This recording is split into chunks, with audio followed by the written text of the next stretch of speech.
श्री विष्णु पुराण तृतीय अंश का 17वां अध्याय। नगन विषयक प्रश्न, देवताओं का पराजय, उनका भगवान की शरण में जाना और भगवान का माया मोह को प्रकट करना। श्री पराशर जी बोले, हे मैत्रेय, पूर्व काल में महात्मा सगर से उनके पूछने पर भगवान औरव ने इस प्रकार गृहस्थ के सदाचार का निरूपण किया था। हे द्विज, मैंने भी तुमसे इसका पूर्णतया वर्णन कर दिया। कोई भी पुरुष सदाचार का उल्लंघन करके सद्गति नहीं पा सकता। श्री मैत्रेय जी बोले, भगवान, नपुंसक, अपवृद्ध और रसवला आदि को तो मैं अच्छी तरह जानता हूँ, किंतु यह नहीं जानता कि नगन किसको कहते हैं। अतः इस समय मैं नगन के विषय में जानना चाहता हूँ। नगन कौन है और किस प्रकार के आचरण वाला पुरुष नगन संज्ञा प्राप्त करता है। हे धर्मात्माओं में श्रेष्ठ, मैं आपके द्वारा नगन के स्वरूप का यथावत वर्णन सुनना चाहता हूँ, क्योंकि आपको कोई भी बात अविदित नहीं है। श्री पराशर जी बोले, हे द्विज, ऋक्, साम और यजु, यह वेदत्रयी वर्णों का आवरण स्वरूप है। जो पुरुष मोह से इसका त्याग कर देता है वह पापी नगन कहलाता है। हे ब्राह्मण, समस्त वर्णों का सवर्ण ढकने वाला वस्त्र वेदत्रयी ही है, इसलिए उसका त्याग कर देने पर पुरुष नगन हो जाता है, इसमें कोई संदेह नहीं। हमारे पितामह धर्मज्ञ वशिष्ठ जी ने इस विषय में महात्मा भीष्म जी से जो कुछ कहा था वह श्रवण करो। हे मैत्रेय, तुमने जो मुझसे नगन के विषय में पूछा है, इस संबंध में भीष्म के प्रति वर्णन करते समय मैंने भी महात्मा वशिष्ठ जी का कथन सुना था। पूर्व काल में किसी समय 100 दिव्य वर्ष तक देवताओं और असुरों का परस्पर युद्ध हुआ। उसमें हराद प्रभृति दैत्यों द्वारा देवगण पराजित हुए। अतः देवगण ने क्षीर सागर के उत्तरीय तट पर जाकर तपस्या की और भगवान विष्णु की आराधना के लिए उस समय इस सत्व का गान किया। देवगण बोले, हम लोग लोकनाथ भगवान विष्णु की आराधना के लिए जिस वाणी का उच्चारण करते हैं, उससे वे आज्ञ पुरुष श्री विष्णु भगवान प्रसन्न हों। जिन परमात्मा से संपूर्ण भूत उत्पन्न हुए हैं और जिनमें वे सब अंत में लीन हो जाएंगे, संसार में उनकी स्तुति करने में कौन समर्थ है। हे प्रभु, यद्यपि आपका यथार्थ स्वरूप वाणी का विषय नहीं है, तो भी शत्रुओं के हाथ से विध्वस्त होकर पराक्रमहीन हो जाने के कारण हम अभय प्राप्ति के लिए आपकी स्तुति करते हैं। पृथ्वी, जल, अग्नि, वायु, आकाश, अंतःकरण, मूल प्रकृति और प्रकृति से परे पुरुष, ये सब आप ही हैं। सर्वभूतात्मन ब्रह्मा से लेकर स्तंभ पर्यतन स्थान और कालादि भेद युक्त यह मूर्तामूर्त पदार्थमय संपूर्ण प्रपंच आप ही का शरीर है। आपके नाभि कमल से विश्व के उपकारार्थ प्रकट हुआ जो आपका प्रथम रूप है।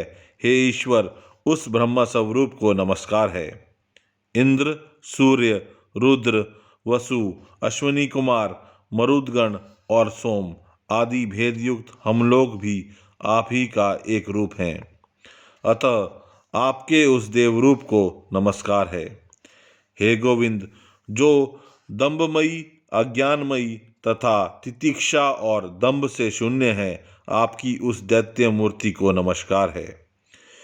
जिस मन सत्व स्वरूप में हृदय की नाड़ियां अत्यंत ज्ञान वाहिनी नहीं होती तथा जो शब्दादि विषयों का लोभी होता है, आपके उस यक्ष रूप को नमस्कार है। हे पुरुषोत्तम, आपका जो क्रूरता और माया से युक्त घोर तमोमय रूप है, उस राक्षस स्वरूप को नमस्कार है।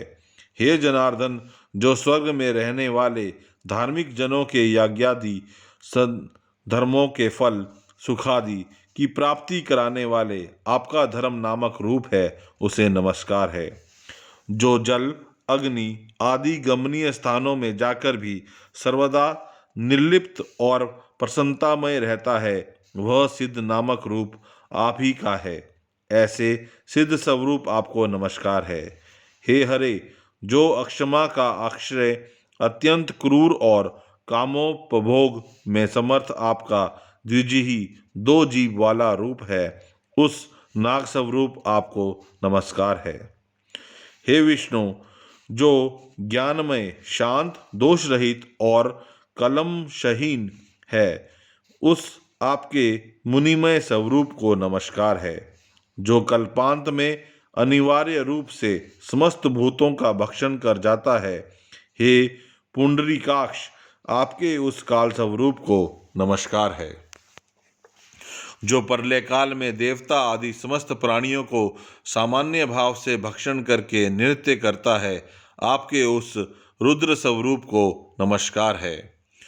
रजोगुण की प्रवृत्ति के कारण जो कर्मों का करण रूप है, हे जनार्दन, आपके उस मनुष्यात्मक स्वरूप को नमस्कार है। हे सर्वात्मन, जो 28 वधयुक्त, तमोमय और उन्मार्गगामी है, आपके उस पशु रूप को नमस्कार है। जो जगत की स्थिति का साधन और यज्ञ का अंगभूत है तथा वृक्ष, लता, गुल्म, विरुद्ध, तृण और गिरि इन 6 भेदों से युक्त हैं, उन मुख्य रूप आपको नमस्कार है। तिर्यक, मनुष्य तथा देवता आदि प्राणी, आकाशादि, पंचभूत और शब्दादि उनके गुण, ये सबके आदिभूत आप ही के रूप हैं, अतः आप सर्वात्मा को नमस्कार है।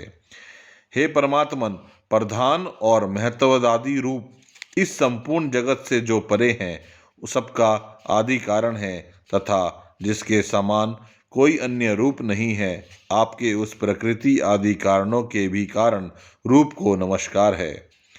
हे भगवान, जो शुक्लादि रूप से, दीर्घता आदि परिमाण से तथा घनता आदि गुणों से रहित है, इस प्रकार जो समस्त विशेषणों का अविषय है तथा परम ऋषियों का दर्शनीय एवं शुद्धादि शुद्ध है, आपके उस स्वरूप को हम नमस्कार करते हैं। जो हमारे शरीरों में, अन्य प्राणियों के शरीरों में तथा समस्त वस्तुओं में वर्तमान में अजन्मा और अविनाशी है तथा जिससे अतिरिक्त और कोई भी नहीं है, उस ब्रह्म स्वरूप को हम नमस्कार करते हैं। परम पद ब्रह्मा ही जिनका आत्मा है, ऐसे जिस सनातन और अजन्मा भगवान का यह सकल प्रपंच रूप है, उस सबके बीजभूत, अविनाशी और निर्मल प्रभु वासुदेव को हम नमस्कार करते हैं। श्री पराशर जी बोले, हे मैत्रेय, स्तोत्र के समाप्त हो जाने पर देवताओं ने परमात्मा श्री हरि को हाथ में शंख, चक्र और गदा लिए तथा गरुड़ पर आरूढ़ हुए अपने सम्मुख विराजमान देखा। उन्हें देखकर समस्त देवताओं ने प्रणाम करने में अनंतर उनसे कहा, हे नाथ, प्रसन्न होइए और हम शरणागतों की दैत्यों से रक्षा कीजिए। हे परमेश्वर, ह्राद प्रभृति दैत्यगण ने ब्रह्मा जी की आज्ञा का भी उल्लंघन कर हमारे और त्रिलोकी के यज्ञ भागों का अपहरण कर लिया है। यद्यपि हम और वे सर्वभूत आप ही के अंशज हैं, तथापि अविद्यावश हम जगत को परस्पर भिन्न भिन्न देखते हैं। हमारे शत्रुगण अपने वर्ण धर्म का पालन करने वाले वेद मार्गावलंबी और तपोनिष्ठ हैं, अतः वे हमसे नहीं मारे जा सकते। अतः हे सर्वात्मन, जिससे हम उन असुरों का वध करने में समर्थ हों, ऐसा कोई उपाय आप हमें बतलाइए। श्री पराशर जी बोले, उनके ऐसा कहने पर भगवान विष्णु ने अपने शरीर से माया मोह को उत्पन्न किया और उसे देवताओं को देकर कहा, यह माया मोह उन संपूर्ण दैत्यगणों को मोहित कर देगा तथा वे वेद मार्ग का उल्लंघन करने में तुम लोगों से मारे जा सकेंगे। हे देवगण, जो कोई देवता अथवा दैत्य ब्रह्मा जी के कार्यों में बाधा डालते हैं वे सृष्टि की रक्षा में तत्पर मेरे वध्य होते हैं। अतः हे देवगण, अब तुम जाओ, डरो मत। यह माया मोह आगे से जाकर तुम्हारा उपकार करेगा। श्री पराशर जी बोले, भगवान की ऐसी आज्ञा होने पर देवगण उन्हें प्रणाम कर जहाँ से आए थे वहाँ चले गए तथा उनके साथ मायामोह भी जहाँ असुरगण थे वहाँ गया। यह था श्री विष्णु पुराण के तृतीय अंश का 17वां अध्याय।